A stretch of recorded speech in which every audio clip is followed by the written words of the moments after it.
sekarang sudah banyak orang yang kunjungi sini ya. Halo teman-teman, welcome to my channel. Saya Nining, asli Beijing, Tiongkok. Nah, sekarang saya membawakan Anda jalan-jalan ke satu gereja Katolik yang salah satu dari 4 yang paling terkenal di kota Beijing.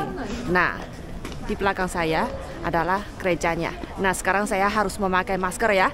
Memakai masker dulu. Ayo ikuti saya. Nah, ini adalah satu iklannya. Adalah Chorus. Gereja Katolik ini lagi rekrut penyanyi. Sebelah sini adalah yang ingin diketahui kalau untuk mengunjungi gereja sini tidak boleh memakai pakaian yang kurang cocok atau larangan yang lain. Nah, di sini ada satu iklan lagi adalah tim pelayanan untuk gereja Katolik ini merekrut anggotanya untuk menyediakan layanan kepada para pengunjung atau penganut.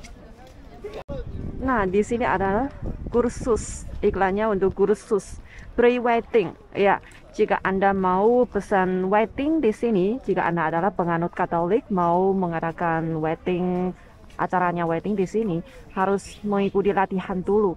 Teman-teman, yang gereja Katolik ini adalah salah satu dari 4 gereja Katolik yang paling tua, paling besar, dan paling terkenal di kota Beijing. Ini namanya Gereja Katolik Xishiku. Nah, Xishiku adalah nama tempat daerah ini karena lokasinya di sini. Tetapi dia masih ada satu nama yang lebih biasa diketahui di kota Beijing, khususnya penghuni asli orang Beijing. Semua tahu ini ada nama lagi adalah Gereja Utara. Ya, Beitang. Nah, gereja utara. Nah, kemarin saya pernah mengunjungi gerejanya di luarnya gerejanya di Jalan Wang Fujing. Itu adalah gereja Dongtang. Nah, ini adalah gereja Beitang. Nah, itu adalah timur, ini adalah utara. Nah, di Beijing ada 4 gereja Katolik yang sangat terkenal.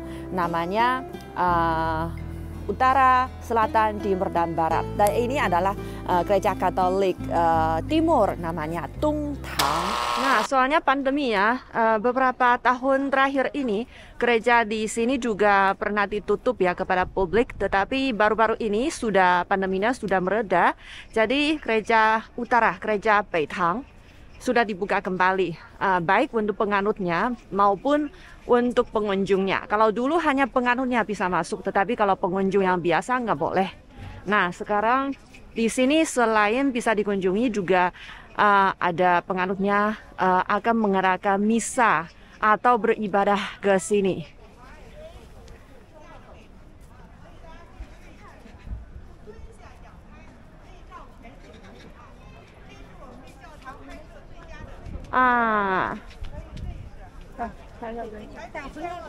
Ada ibu ini lagi menjelaskan bagaimana ambil foto paling cocok. 从这个位置仰拍是可以拍全景的。好的，好的，谢谢。Dia bilangnya dari sini kalau sudutnya ke atas, ya bisa di syuting panoramanya. Jadi orang di sini sangat ramah tamah ya. Nah, kita mengunjungi kelilingnya. Wah.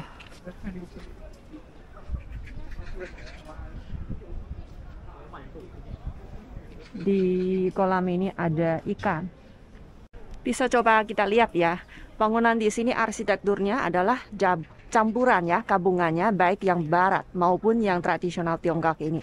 Nah, sebelah sana adalah hall utama dan di sampingnya masih ada pavilion tradisional Tiongkok.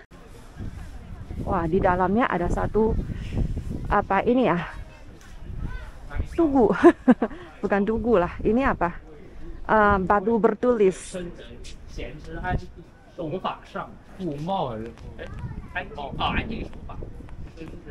那是帽子，闲之安静手，闲之安静手。 Shangyu. Ini maksudnya, ini adalah perkataan dari Kaisar. Kaisar Guangxu pada dinasti Qing pada zaman kuno di Tiongkok. 要基于宜养知识，我西南会议一带历史上需扩充该处教堂密。 Ada teman Tiongkok yang mereka lagi membaca itu, mengenali apa yang dituliskannya Kaisar Guangxu itu. Nah, sebenarnya itu adalah tulisannya dari Kaisar Guangxu. Kaisar Guangxu menulisnya bagaimana dia mengalokasikan dana untuk membangun kembali gereja Katolik ini. Di sebelah kiri dan kanan masing-masingnya ada satu pavilion. Di dalam pavilion ini masih ada satu batu bertulis juga.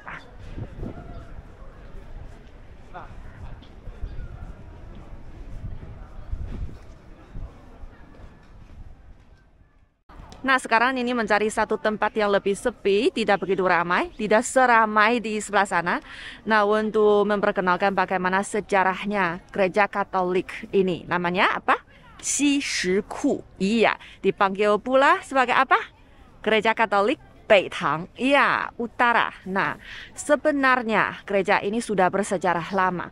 Sejak tahun 1703 sudah mulai dibangun, tetapi waktu itu tidak berada di lokasi sini.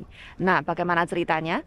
Nah, pada tahun 1703 waktu itu adalah zaman Kaisar Kangxi ya, pada dinasti Qing di Tiongkok. Nah, Kaisar Kangxi suatu hari kena sakit.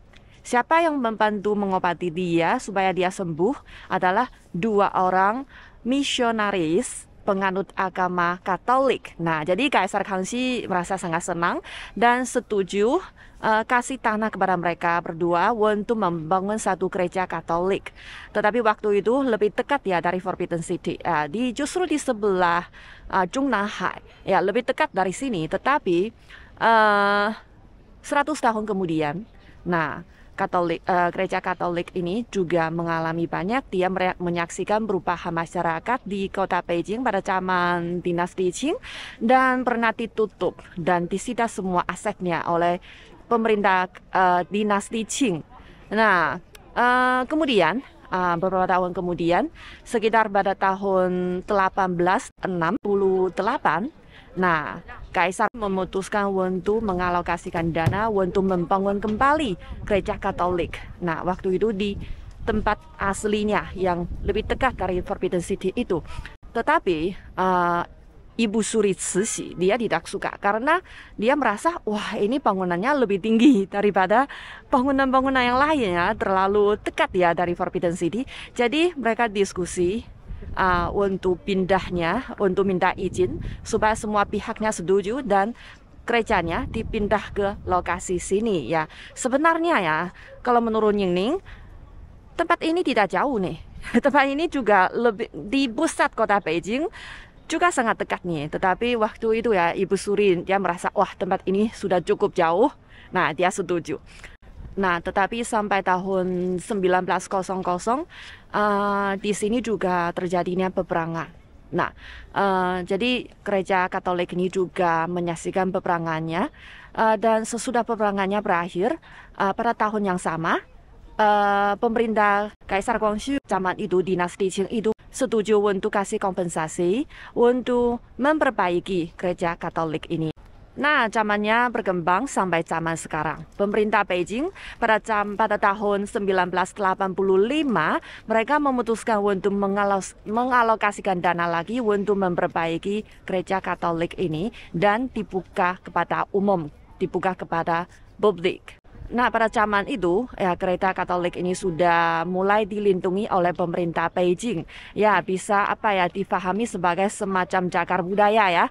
Peninggalan budaya yang bersejarah ini sudah mulai dilindungi oleh pemerintah Beijing.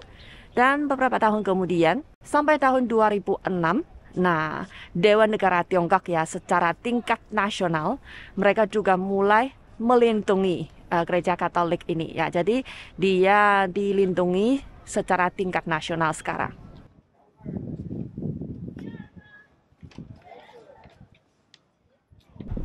Yang paling unik ya di gereja Katolik ini adalah di sini ada 4 patung 4 orang suci agama Katolik. Bapak Saint John, ini Pak Saint Peter ya. Ini San Paul. Sebelah sini San Matthew. Nah, yang di gereja Katolik yang lain, 3 yang lain di Beijing ini tidak ada patung-patung ini. Ini adalah yang khasnya.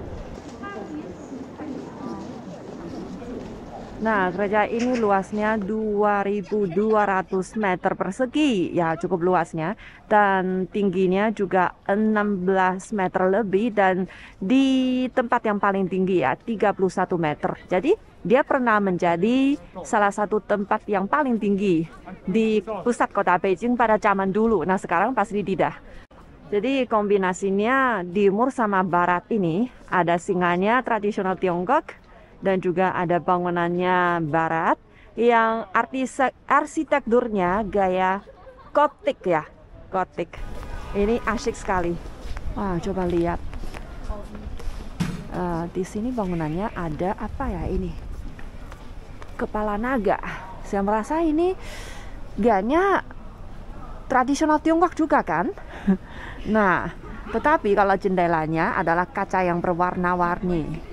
Ya, ini stylenya Eropa. Iya, gotik. Coba kita masuk.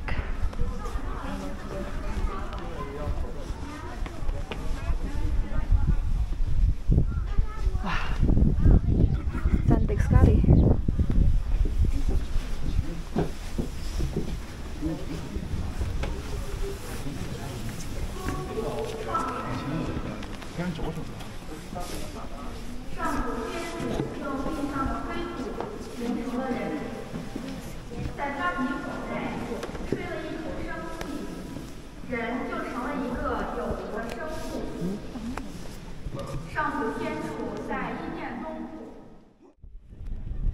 Nah, sekarang di dalam gerejanya lagi diadakan acara misa. Tadi Nini juga ikut dengar sebentar. Nah, rasanya sangat tenang hati, langsung merasa tentram karena ada anaknya. Mereka menceritakan ceritanya mengenai agamanya dan juga menyanyi lagunya. Nah, tetapi di dalamnya sekarang ini lagi misa, makanya tidak boleh syuting. Jadi saya jalan-jalan keluar untuk melihat-lihat di luarnya ada apa lagi.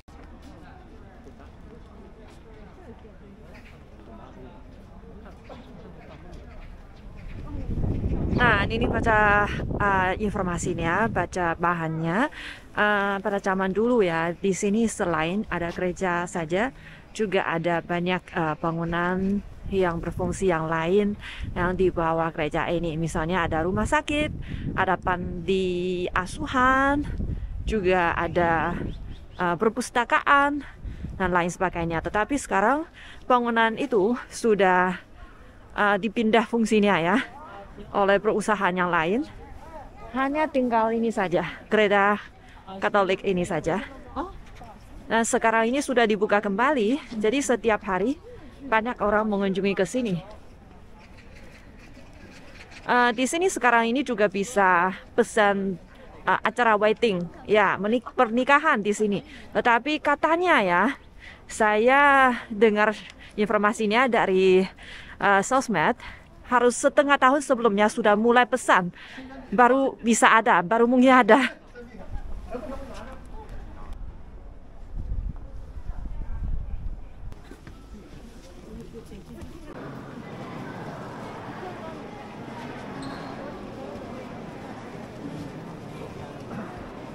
Acara misa baru selesai.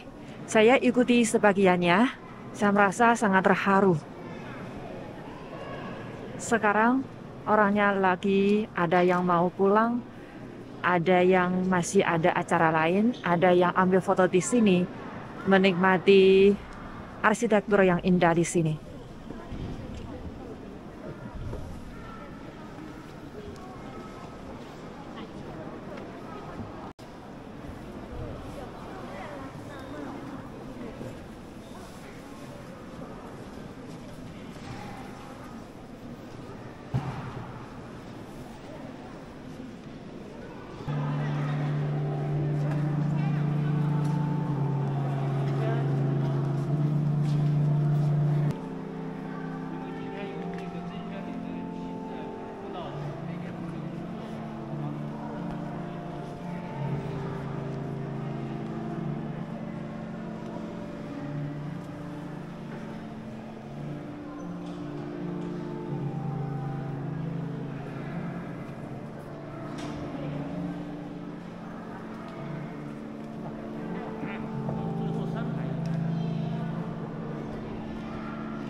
来，大家把主通道让一下，大家把主通道让一下。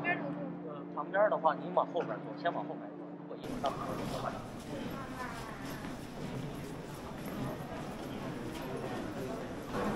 Tadi acara misa sudah selesai, sudah ada sekelompok orang dibawa masuk. Tadi saya berkomunikasi sama mereka bilangnya mereka adalah yang ingin ya, ada keinginan untuk menganut agama Katolik. Jadi mereka harus mengikuti kursus dulu ya, harus belajar apa itu Katolik, bagaimana prosesnya, jadi maknanya gimana. Jadi mereka adalah sekarang ini dibawa untuk mengunjungi ke sini. Cukup banyak orang. Nah, ini adalah kali kedua saya mengikuti acara misa. Kali yang pertama adalah waktu saya masih di universitas, di dekat di dekat universitas saya ada satu gereja. Saya pernah mengikutinya pada hari Natal. Ini adalah hari yang kedua. Saya merasa meskipun saya masih belum begitu paham ya, mengerti yang detailnya, tetapi saya merasa cukup terharu dan merasa langsung tenang. Dan saya merasa banyak asuhannya kasih tahu kita harus melakukan yang baik. Saya merasa sangat setuju.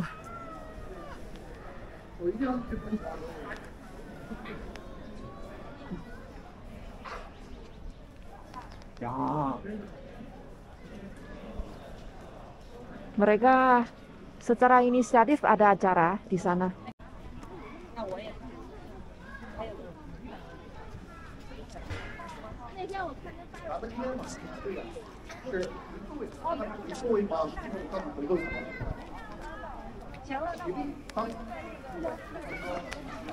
Nah, sekarang misanya sudah selesai. Katanya setiap hari ada misa, ada acaranya, dan pada hari Minggu lebih banyak, lebih sering. Dan selain kebanyakannya dalam bahasa Mandarin, juga ada yang dalam bahasa Inggris, dan juga ada yang dalam bahasa Italia. Nah, jika Anda mau mengunjungi ke kota Beijing, jika Anda menganut agama Katolik, bisa beribadah ke sini ya.